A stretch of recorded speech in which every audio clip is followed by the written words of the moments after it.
हर एक रिश्ता अपने आप में बेहद खूबसूरत होता है। चाहे वो रिश्ता माता पिता से हो, बहन भाई से हो, किसी दोस्त से हो, किसी परिवार वाले से हो, किसी से भी हो, चाहे आपके गर्लफ्रेंड बॉयफ्रेंड, कोई भी इंसान, पति पत्नी का रिश्ता, हर एक रिश्ता ना अपने आप में खूबसूरत है। लेकिन हम क्या करते हैं कि सिर्फ़ और सिर्फ एक रिश्ते को इतना खूबसूरत बना देते हैं कि बाकी के जो रिश्ते होते हैं ना, उन सब से हम रंग चुरा लेते हैं। उनमें हम रंग छोड़ते ही नहीं। हम इस लायक उन रिश्तों को छोड़ते ही नहीं कि अगर ये जो रिश्ता जिसके साथ अभी मैं जी रहा हूँ या जी रही हूँ, अगर इस रिश्ते ने मुझे धोखा दे दिया, छोड़ दिया, परेशान कर दिया, तो फिर मैं किस रिश्ते के सहारे अपने जीवन को आगे बढ़ाऊँगा या बढ़ाऊँगी। तो ये चीज़ें जिस दिन आप सोचने लग जाते हैं ना, तो उस दिन आप किसी भी रिश्ते में ना इतनी गहराई के साथ जा ही नहीं सकते। आज ना मैं आपको इसी टॉपिक पर आपसे कुछ डिस्कस करना चाहूँगी। अगर आपको वीडियो अच्छा लगता है ना, तो पूरा सुनने की कोशिश ज़रूर करें, क्योंकि आप आधे अधूरे वीडियो सुनकर छोड़ देते हैं, जिससे कि ना वो सारी बात आप तक नहीं पहुंच पाती है जो बातें हम यहाँ करते हैं और जो बातें आपको सच में इफ़ेक्ट करने वाली होती हैं। नमस्कार दोस्तों, आपका फिर से स्वागत है मैग्नेट ऑफ लव में।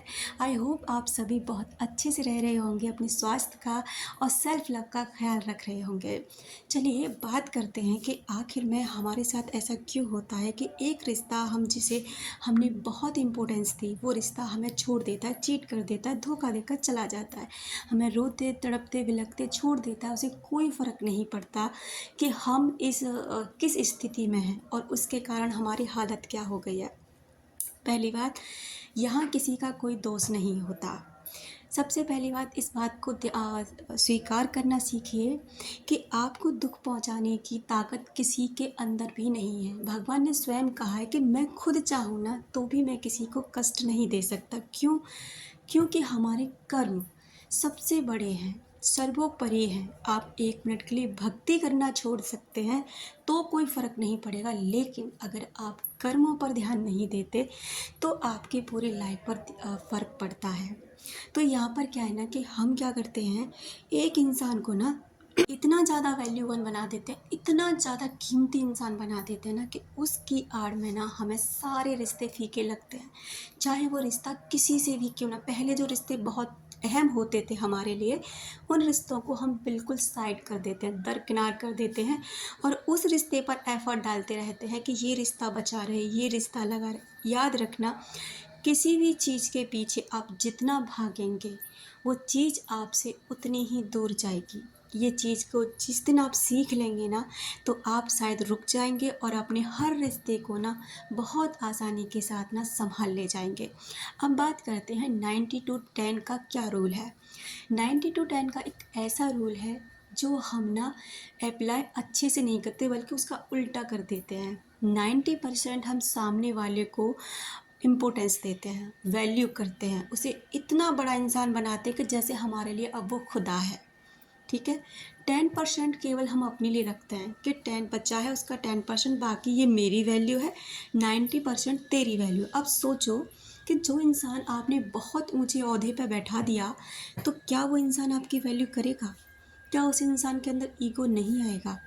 क्या वो इंसान आपको उतना ही ज़्यादा प्यार करेगा? जब बराबरी रही ही नहीं, जब बराबरी आपने ख़त्म कर दी, तो क्या वो इंसान आपको फिर से उसी स्थिति पर ला कर के प्यार करने की कोशिश करेगा? बिल्कुल भी नहीं करेगा।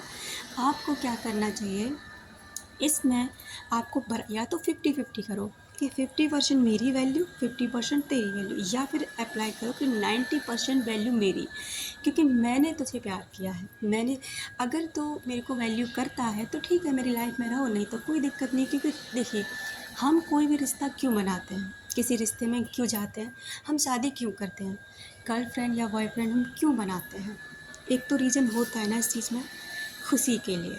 हम खुशियों के पीछे भागते हैं, क्योंकि इस रिश्ते में ना मेरे को खुशी मिलने वाली है, इस रिश्ते से ना मेरे को ये मिलने वाला है। तो जब हम ये वाली चाहत रख के कोई रिश्ता बनाते हैं ना, तो फिर क्या होता है कि वो चीज़ हमारे अंदर, इसका मतलब है नहीं। हम मार्केट में कोई चीज़ खरीदने जाते हैं, तो हम क्या चीज़ खरीदते हैं जो हमारे पास है ही नहीं।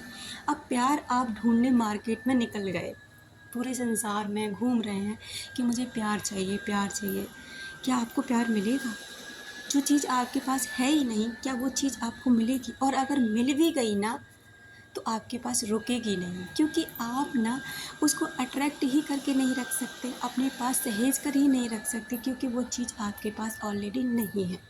तो सबसे पहले ना खुद से प्यार करना सीखिए, खुद की वैल्यू करना और करवाना सीखिए, क्योंकि आप ना अपनी वैल्यू को इस कदर खो देते हैं जैसे आप तो कुछ हो ही नहीं।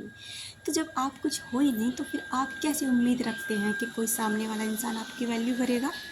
आप उसके सामने खुद को इतना गिरा लेते हैं, इतना गिरा लेते हैं कि अब तो जो भी है ना, तू चाहे मुझे मार छोड़ कुछ भी कर। वो एक गाना भी तो है ना कि सितम करने वाले फिर से तू आ जा, यानी कि सितम कर, पता है कि वो इंसान सितम कर रहा है, पता है कि वो इंसान जुल्म करता है, लेकिन फिर से तू आ जा। इसका मतलब तेरे जुल्म सितम सहने की हमें, तो हमें मार फटकार लात मार कुछ भी कर, लेकिन हम तो तेरे पैरों में ही पड़े रहेंगे। तो क्या वो सच में खुशी है? कितने दिन वो खुशी आपको फिर से मिल जाएगी? चलिए फिर भी वो इंसान ना कैसे भी करके आपकी लाइफ में आ भी गया और वो आपको फिर से उसी फॉर ग्रांटेड ले रहा है, आपकी कोई वैल्यू नहीं करता। मन आएगा बात करेगा, मन आएगा नहीं करेगा, मन आएगा आपके पास आएगा, मन आएगा नहीं आएगा। तो क्या वो रिश्ता आपको फिर से खुशी दे पाएगा? सोचो ना ज़रा, दे पाएगा? नहीं ना। ऐसे रिश्तों से तो आपको खुद दूर हो जाना चाहिए।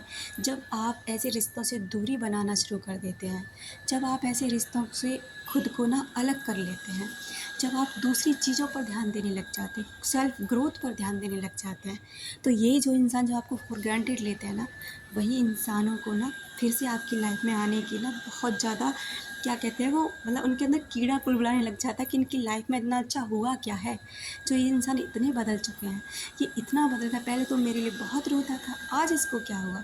तो ऐसा बनिए ना, जितना जिसके लिए रोगे, ये मेरा सेल्फ अनुभव है, मैंने अपनी लाइफ में इन चीज़ों को देखा है, समझा है कि जितना आप जिसके लिए रोओगे, जितना जिस इंसान के लिए तड़पोगे, परेशान होगे, विनती करोगे कि ये इंसान मेरी लाइफ में आए, नहीं आ सकता, बिल्कुल भी नहीं आ सकता। लॉ ऑफ अट्रैक्शन का नियम शायद आप लोग नहीं समझते। लॉ ऑफ अट्रैक्शन एक चीज़ ये होती है, लाइक अट्रैक्ट लाइक, समानता समानता को अट्रैक्ट करती है। जब आप ये फील करने लग जाते हैं ना कि हाँ ये चीज़ ऑलरेडी मेरे पास है, आई डिज़र्व इट, मैं इसके लायक हूँ, योग्य हूँ और ये चीज़ मेरे पास है, और आप ग्रेटफुल रहने शुरू करना शुरू कर देते हैं और पॉजिटिव रहना शुरू कर देते हैं, तो चांस बनते हैं उस चीज़ को आपके पास आने में, और उसमें भी टाइम लगता है कि आपकी जो फ्रीक्वेंसी है ना उस लेवल तक पहुंचने में जिस लेवल पर वो चीज़ है। तो समझिए बातों को कि आपको करना क्या, कि आपको अपनी वैल्यू को गिरा के रखना है या अपनी वैल्यू को बढ़ाना है, क्या करना है। क्योंकि ये सारे रिश्ते भी तभी तक हैं जब तक हम हैं। अगर हम ही नहीं हैं तो इन रिश्तों का हम करेंगे क्या? अगर मान लीजिए हम मर गए, हम है ही नहीं इस दुनिया में, तो क्या ये रिश्ते हमें वापस ज़िंदा कर सकते हैं? तो क्या इन रिश्तों की कोई वैल्यू रह जाएगी? क्या उस प्यार की कोई वैल्यू रह जाएगी? बिल्कुल भी नहीं। I humble request to you, please अपनी सेल्फ रिस्पेक्ट को मत खोइए, खुद को प्यार करना सीखो, खुद की वैल्यू करना सीखो, खुद को इज्जत करना सीखो, तब कहीं जाकर आपको बाहर से वो इज्जत प्यार और वैल्यू मिलेगी। अपना रखें ख्याल, अपनों का रखें ख्याल, जिससे आप अट्रैक्ट कर सकें ढेर सारा प्यार और ढेर सारी खुशी।